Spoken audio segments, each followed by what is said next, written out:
ಇವರು ಎಂತಹ ದುರಹಂಕಾರಿಗಳು ಅಂತ ಹೇಳಿ ಮಾಡಿದ ತಪ್ಪಿನ ಪ್ರಾಯಶ್ಚಿತವಾದರೂ ಇರಬೇಕು. ಆದರೆ ಅದು ಯಾವುದೂ ಕೂಡ ಕಾಣಿಸ್ತಿಲ್ಲ. ಎಲ್ಲಿ ಅಂತಂದ್ರೆ ಹಾನಗಲ್ನಲ್ಲಿ ಹಾನಗಲ್ಲಾರ್ ಗ್ಯಾಂಗ್ ರೇಪ್ ಆರೋಪಿಗಳು ರೋಡ್ ಶೋ ಮಾಡ್ತಾರೆ. ಇವರು ಜಾಮೀನು ಸಿಗ್ತಾ ಇದ್ದಂತೆಯೇ ಶೋ ಕೊಟ್ಟಿರ್ತಾರೆ. ಈ ಆರೋಪಿಗಳು ಈಗ ಮತ್ತೆ ಅಂಧರಾಗಿದ್ದಾರೆ.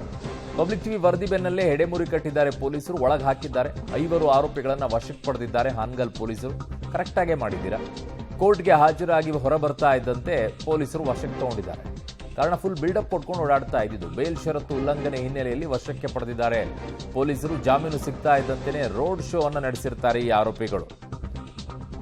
7 ಇದ್ರು, ಅದರಲ್ಲಿ 5ರನ್ನ ಈಗ ಅರೆಸ್ಟ್ ಮಾಡ್ಕೊಂಡಿದ್ದಾರೆ. ಅಲ್ಲಿ ನೋಡಿ, ದೃಶ್ಯಾವಳಿಯನ್ನು ತೋರಿಸ್ತಾ ಇದ್ದೀನಿ ನಿಮಗೆ. ಓಪನ್ ಆಗಿ ಮಾಡಿರುವಂಥದ್ದು ಕೆಲಸ ಎಂಥದಂದ್ರೆ ನಿಕಟ್ ಕೆಲಸ.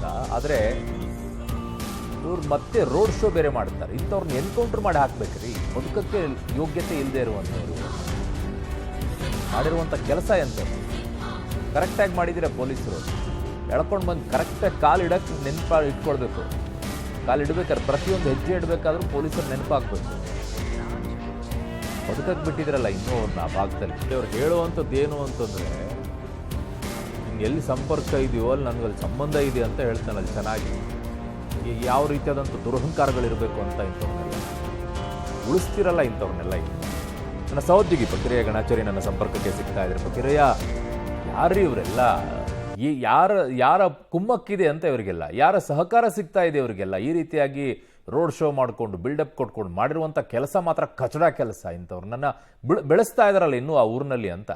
ಖಂಡಿತವಾಗ್ಲೂ ಅರುಣ್ ಬಡ್ಗೇರ್, ಹಾನಗಲ್ ಗ್ಯಾಂಗ್ ರೇಪ್ ಸುದ್ದಿ ಬಹಳಷ್ಟು ಸುದ್ದಿ ಮಾಡಿರುವಂತದ್ದು ರಾಜ್ಯ ದೇಶದಂತ. ಆದ್ರೆ ಆ ಪ್ರಕರಣದಲ್ಲಿ 19 ಜನರನ್ನ ಈಗ ಆರೋಪಿಗಳನ್ನ ಅರೆಸ್ಟ್ ಮಾಡಲಾಗಿತ್ತು. ಆದ್ರೆ 12 ಜನರನ್ನ ಕಳೆದ 3 ತಿಂಗಳಿಂದ ಜಾಮೀನು ಸಿಕ್ಕಿತ್ತು. ಆದ್ರೆ ಪ್ರಕರಣದ ಪ್ರಮುಖ 7 ಆರೋಪಿಗಳಿಗೆ ಬೇಲ್ ಸಿಕ್ಕಿರ್ಲಿಲ್ಲ. ಆದ್ರೆ ಕಳೆದ 3 ದಿನಗಳಿಂದ ಬೇಲ್ ಸಿಕ್ಕಿತ್ತು. ಆದ್ರೆ ಬೇಲ್ ಸಿಕ್ಕರೆ ಅವರು ಏನು ಜಿಲ್ಲಾ ಕಾರಾಗೃಹದಿಂದ ಸುಮ್ಮನೆ ಮುಖ ಮುಚ್ಕೊಂಡು ಮನೆಗೆ ಹೋಗ್ಬೇಕಾಗಿತ್ತು. ಆದ್ರೆ ರೋಡ್ ಶೋ ಮಾಡುವ ಮೂಲಕ ಪುಂಡಾಟಿಕೆಯನ್ನ ಮೆರೆದಿರುವಂತಹದ್ದು, ಒಂದ್ ರೀತಿ ಗುಂಡಾವರ್ತನೆಯನ್ನ ಮೆರೆದಿರೋದು ಅಂತಾನೆ ಹೇಳ್ಬೋದು. ಇದು ಸೋಷಿಯಲ್ ಮೀಡಿಯಾದಲ್ಲಿ ವೈರಲ್ ಆಗ್ತಿದ್ದಂತೆ ಇವತ್ತು ಸುದ್ದಿ ಆಗ್ತಿದ್ದಂತೆ ಇವತ್ತು ಅವರು ಏನೋ ಜಿಲ್ಲಾ ಮ್ಯಾಜಿಸ್ಟ್ರೇಟ್ ಇವತ್ತೇ ವಕಾಲತ್ ಅಂದ್ರೆ ಮುದ್ದತಿತ್ತು. ಆ ಮುದ್ದತಿಗೆ ಹಾಜರಾದ ವೇಳೆ ಹಾನಗಲ್ ಪೊಲೀಸರು ನ್ಯಾಯಾಲಯದ ಹೊರಗೆ ನಿಂತು 5 ಆರೋಪಿಗಳನ್ನ ಅರೆಸ್ಟ್ ಮಾಡಿರುವಂತದ್ದು. ಅಂದ್ರೆ ಜಾಮೀನು ನೀಡಬೇಕಾದ್ರೆ ಕೆಲವು ಷರತ್ತುಗಳನ್ನ ಹಾಕಿಕೊಟ್ಟಿರ್ತಾರೆ. ಯಾವುದೇ ರೀತಿಯಾದಂತ ಏನು ಮೆರವಣಿಗೆ ಆಗಿರ್ಬೋದು, ಈ ರೀತಿಯಾದಂತ ನೇಮಗಳನ್ನ ಹಾಕಿಕೊಟ್ಟಿರ್ತಾರೆ. ಆದ್ರೆ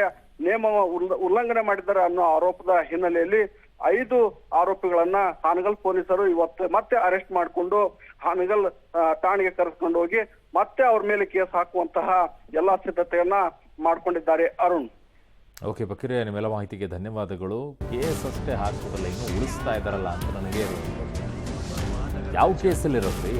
ಏನೊಂದು ಕಳ್ತನೋ, ಏನೋ ಒಂದು ಜಗಳ ಮಾಡ್ಕೊಂಡಿದ್ದಾರೋ, ಓಕೆ. ಆದರೆ ಇಲ್ಲಿ ಗ್ಯಾಂಗ್ ರೇಪಲ್ಲಿ ಆರೋಪಿಗಳು ಇವರೆಲ್ಲ ಎಂಥ ದುರಂಕಾರರಲ್ಲಿ ಎಲ್ಲ ಬಿಟ್ಟು ನಿಂತಿದ್ದಾರೆ ಅಂತ. ಇವರು ಬೇಲ್ ಸಿಕ್ಕ ತಕ್ಷಣ ಇನ್ನೊಂದು ರೋಡಲ್ಲಿ ಹಿಂಗೆ ಮೆರವಣಿಗೆ ಮಾಡ್ಕೊಂಡು ಹೋಗ್ತಾರೆ ಅಂತಂದರೆ ಯಾವ ರೀತಿ ದುರಂಕಾರ ಇರಬೇಕು ಮತ್ತು ಯಾರ ಸಪೋರ್ಟ್ ಇರಬೇಕು ಅಂತ ಅವರಿಗೆ ದೊಡ್ಡ ಮಟ್ಟದಲ್ಲಿ ಸಪೋರ್ಟ್ ಇರಬೇಕು. ಅದಕ್ಕೆ ಹಿಂಗೆ ಆಡ್ತಾ ಇದ್ದಾರೆ. ನಮ್ಮನ್ನು ಯಾರು ಏನೂ ಮಾಡ್ಕೊಳ್ಳೋಕ್ಕಾಗಲ್ಲ, ನಾವು ಹೆಂಗಾದರೂ ಆಚೆ ಬರ್ತೀವಿ ಅನ್ನೋಂಥದ್ದು. ಒಬ್ಬರನ್ನ ಎತ್ತಿ ಕರೆಕ್ಟ್ ಆಗುತ್ತೆ, ಅವಾಗ ಸರಿಯಾಗುತ್ತೆ.